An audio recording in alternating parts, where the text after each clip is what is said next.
গাঁটি কচু বা কচুমুখী ভাজা বানাবো, তার জন্য আমি প্রেসার কুকারের মধ্যে কচুগুলো দিয়ে দিলাম। তারপর এর মধ্যে আমি দিয়ে দেবো জল আর একটু নুন। নুনটা আমি এখানে দেখাতে ভুলে গেছি, আপনারা একটু নুনটা দিয়ে দেবেন। এবার প্রেসার কুকারের ঢাকনাটা লাগিয়ে আমি তারপরে দুটো সিটি দিয়ে নিয়েছি।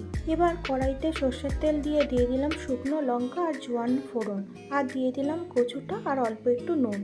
এবার ভালো করে ভেজে নেব। এর মধ্যে হলুদ টলুদ কিছু দেবেন না, এটা এমনিই খেতে ভালো লাগে। রান্নাটি কেমন লাগলো অবশ্যই জানাবেন, এটা আমার মায়ের রেসিপি।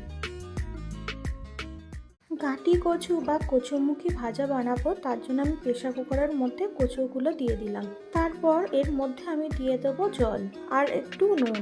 নুনটা আমি এখানে দেখাতে ভুলে গেছি, আপনারা একটু নুনটা দিয়ে দেবেন।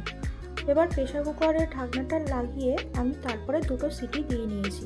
এবার কড়াইতে সর্ষের তেল দিয়ে দিলাম শুকনো লঙ্কা আর জোয়ান ফোড়ন, আর দিয়ে দিলাম কচুটা আর অল্প একটু নুন। এবার ভালো করে ভেজে নেব। এর মধ্যে হলুদ টলুদ কিছু দেবেন না, এটা এমনিই খেতে ভালো লাগে। রান্নাটি কেমন লাগলো অবশ্যই জানাবেন, এটা আমার মায়ের রেসিপি।